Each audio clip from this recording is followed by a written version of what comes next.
광주의 뜨거운 감자였던 광주 지하철 2호선 건설, 지난주 토요일에 시민 공론화 결론이 났습니다. 그와 관련해서 저희가 위민연구원 김대현 시사평론가 모시고 이야기 나눠보도록 하겠습니다. 안녕하십니까? 안녕하세요. 네, 자, 지난주에 드디어 결론이 났습니다. 결론은 이렇게 이제 압도적으로 찬성이 나왔지만 과정이 만만치 않았어요. 그것부터 저희가 알아볼까요?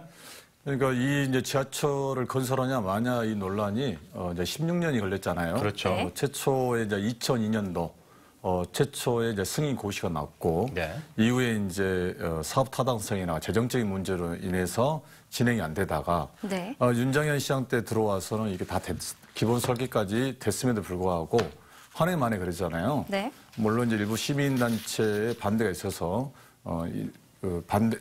원안으로 갔다가 다시 반대했다가 이렇게 왔다 갔다 했는데 네.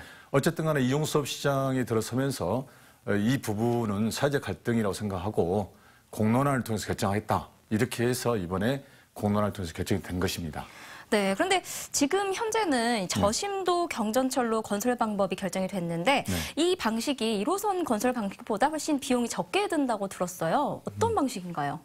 제가 지하철을 타다 보면 그 지하 1층으로 내려오고 네. 내려오면 광장이잖아요. 네. 한 번 더 내려와야 전철을 그렇죠. 타잖아요. 이게 기존의 그 건설 방식인데 저심도 같은 경우는 이제 바로 지하 1층으로 내려오면 타게끔 이게 폭이 7m, 높이가 7m예요. 네. 그러다 보니까 이제 건설 비용이 적게 들고 다만 이제 이게 우리나라 최초의 건설 방식이다 보니까 네. 안정성의 문제를 가지고 이야기를 많이 합니다. 그렇죠. 근데 실제적으로 이제 프랑스라든가 헝가리 부다페스트 같은 경우는 저심도 경전철 운행이 되고 있고 그렇습니다. 예. 근데 그동안에 이제 공론화 과정 동안에 네. 시청자분들도 느끼셨을 것 같고 저도 그러는데 서로 찬반 입장을 막 현수막을 걸어놔가지고 좀 눈살을 찌푸렸던 경우도 있었습니다. 예. 이 수송 인원 분담 효과 어느 정도인지 그 현수막의 내용이 주로 그런 내용이었잖아요. 그렇죠. 그것에 대해서 자세하게 말씀해 주시죠. 일단 가열된 양상을 보였는데요. 이건 게임이 아니잖아요. 그럼요. 네. 게임처럼 승패가 있어서 이기고 지는 문제가 아니라 강주 시민들에게 올바로 정보를 전달하고 선택할 수 있게끔 하는 게 공론화의 목적이잖아요. 네. 그리고 이제 그 공론화의 가장 핵심은 공정성인데 반대하는 시민 모임 쪽에서는 강주시가 이걸 좀 어기고 공정성 훼손을 가져왔다 이런 문제제기를 했던 거고 네.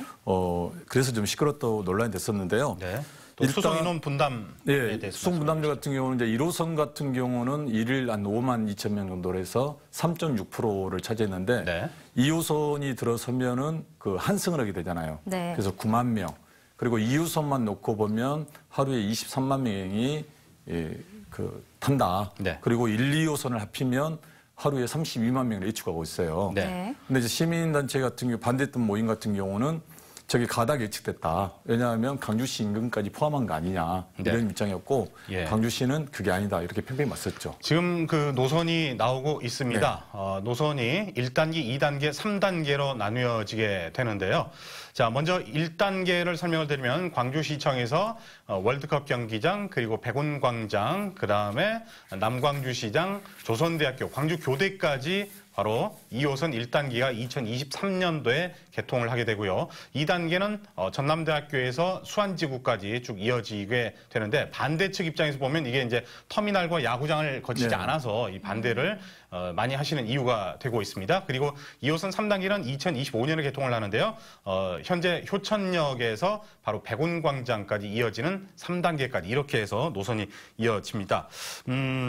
2호선의 운행 방식이 이제 무인 시스템, 그러니까 사람이 없는 방식으로 운행이 된다고 해서 많은 분들이 과연 안전할 것인가 이런 말씀 많이 하세요. 그러니까 이제 그 복잡한 시로 체계를 네. 어떻게 사람이 없는 기관사가 없는데 맡길 수 있냐 이제 그렇죠. 이 문제를 가지고 문제 제기를 했는데요. 강주시에서는 그래서 종합 통제 관제실에서 이걸 통제를 한다. 그리고 차량 내부를 모니터할 수 있고 그다음에 전역에 스크린도를 설치하겠다. 그리고 필요하다면 전철 내에 보안요원도 두겠다 이렇게 이야기를 하고 있는데 네. 불안한 건 사실이죠. 현재는. 네, 그런데 사실 2호선 건설 반대의 가장 큰 이유는 가장 큰 우려는 비용 때문이 가장 크잖아요. 네. 근데 현재 1호선 운영 비용의 적자도 상당한데 네. 이 2호선의 건설 비용과 또 운영 비용까지 충당할 수 있을까요? 일단 건설 비용 같은 경우는 이제 국비가 60%가 지원이 되니까 1조 2천억. 네. 그리고 광주시가 부담할 금액이 8천억인데요. 이게 지방채 10%까지 포함이 돼서 퍼센트가 포함이 돼서 8천억인데 이 부분은 이제 광주시는 뭐 충분히 왜냐하면 연차적으로 집행이 되니까 네. 문제는 이제 매년 발생하는 적자의 폭 이걸 이제 반대 모임에서는 1년에 1,300으로 봤던 거고 광주시는 700으로 봤다는 거죠. 문제는 광주시의 그 교통정책 자체가 네. 철학이 좀 없었고 일관성이 없었다. 네. 때로는 자동차 중심도시로 한다고 해서 순환도를 다 뚫어놓고 네. 또 서울에서 버스 전용 차선이 인기가 있으니까 버스 전용 차선으로 대중교통을 가고 이건 네. 또 지하철이거든요. 예. 이러다 보니까 대중교통에 전체적으로 교통에 소요되는 비용들이 너무 많다는 거죠. 네네. 그리고 또 SOC 사업을 단순하게 시장 논리로 네. 예, 봐서는 안 된다. 이런 그렇죠. 말씀도 원래 시장 논리는 수요와 공급을 창출하는데 그러게 보면 적자잖아요. 그럼요. 근데 전 세계 역사 지하철이 흑자를 보는 데가 없고 네. 그래서 공급이 수요를 창출하는 게 SOC 사업이다 이렇게 보고 있습니다. 알겠습니다. 자, 그리고 이번 도시철도 2호선 건설과 관련돼서 이제 찬성하신 분들, 반대하신 분들이 있는데 각자 그 이유와 입장을 정리를 해볼까요? 일단 찬반 두 분 다 양측이 저는 그 논리적으로 맞다고 봐요. 반대하신 분들도 광주를 그만큼 사랑하는 입장에서 네. 재정적 문제를 고민했고 또 저심도 경전철 같은 경우는 아직 우리나라 최초다 보니까 안정성이라든가 교통체계 충분히 이해갑니다. 네. 그러나 이제 찬성하신 분들의 광주시 입장을 보면 재정이 많이 소요되지만 그게 1조 2천억이잖아요. 그게 뭐 다 날아가는 게 아니에요. 거기에 광주 시민들이 어쨌든 간에 일을 하게 되고 일자리 창출되고 네. 소비를 하잖아요. 예. 그 또 하나는 이제 그 반대 모임 쪽에서 그 돈을 1조 2천억 원을 다른 데 돌리자 했는데 사실상 예산이라는 건 국비가 내려올 때 몫이 정해졌어요. 그러니까 네. 지하철을 안 오게 되면 반환을 해야 돼요. 네. 우리가 지하철 안 오고 이 돈을 다른 데 쓰겠다 이게 아니거든요. 네. 그래서 그런 문제가 있고 자, 반대측 입장을 네. 또 정리를 해볼까요? 반대쪽 입장 같은 경우는 이제 재정적 문제가 가장 크죠. 건설 비용도 많이 들고 네. 매년 버스에 들어가는 재정 적자 500억 정도로 보전하고 있죠. 네. 순환도로가 약 300억 정도 보전하고 있죠.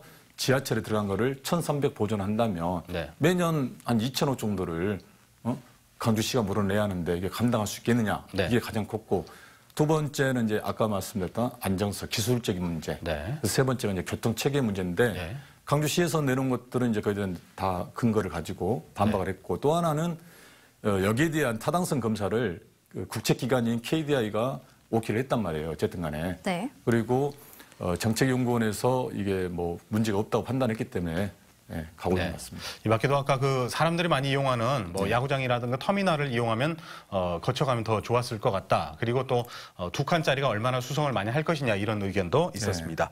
자, 이 시민 참여 투표에서 압도적인 예상을 깨고 78.6%라는 찬성의 결과가 나왔는데 이게 어떤 의미가 있을까요? 그러니까 이제 이 공론화라는 게 핵심이 학습과 토론이잖아요. 네. 우리가 예전에는 민주주의라는 것들은 어느 한쪽을 선택하게 되고 선택을 해서 많이 나온 사람들의 이 주장을 받아들였잖아요. 네. 근데 공론화 같은 경우는 그 내용에 대해서 학습을 하고 필요하면 토론을 하는 겁니다. 학습과 토론이 목적인데 처음에 토론하기 전까지만 해도 반대를 했던 분들이 1차 토론 이후로 많이 돌아섰고 그다음에 유보에 있던 입장, 중립했던 입장의 사람들도 찬성 쪽으로 많이 돌아서면서 네. 압도적인 결과가 나왔다. 이것은 한마디로 찬성의 내용들이 좀 디테일하거나 네. 논리적이었다는 게 검증된 거죠. 그리고 독특한 게 주목할 만한 게 20대와 30대가 굉장히 압도적인 찬성을 보였다. 이렇게 분석이 나오고 있습니다. 가장 중요한 게 이제 네. 공공성과 편리성, 재정 적자가 좀 들더라도 네. 우리가 좀 편리하고 교통복지에 포함이 된다면 미래를 좀 내다봐야 된다. 그렇죠. 예, 이런 그걸 의미죠. 선택한 거로 네. 보시면 될 것 같습니다. 네. 2호선 건설로 결정이 나긴 했지만 네. 또 앞으로 풀어 나가야 할 과제들이 또 있잖아요. 이 부분에 대해서도 이야기 좀 해주시죠. 일단 이제 반대측 입장이 그 우려스러운 부분들이 재정적인 문제였잖아요. 네. 이 부분들을 어떻게 최소화시킬 것인가를 좀 고민을 해야 할 것 같고 그다음에 사실 그 광주시가 오랜 10년 동안 이걸 끌어오면서 많은 사람들이 좀 지쳐있고 이게 어떻게 네. 갈등의 요인이었잖아요. 예. 네. 이거를 어쨌든 간에 찬성이 이겼다고 생각하지 말고 아까 말씀드린 것처럼 게임의 논리로 가지 말고 반대를 가진 사람들을 계속 설득해 가면서 합의 이루어지는 그리고 네. 공론화 과정이라는 것이 이번에 광주에서는 처음 있는 일이잖아요. 그래서 이 공론화가 좀 더 발전하고 시민이 참여해서 의사결정할 수 있는 구조로 네. 간다면 광주가 좀 더 성숙한 민주주의 도시가 되지 않을까 이렇게 생각이 듭니다. 네, 말씀하신 것과 그리고 또 반대 측의 의견까지 잘 수렴을 해서 보완하고 수정을 해나가면 정착이 잘 되지 않을까 이런 생각이 듭니다. 자, 시사평론가 김대현 씨 모시고 지하철 2호선 찬반에 대해서 또 결론에 대해서 저희가 이야기를 나눠봤습니다. 고맙습니다. 감사합니다.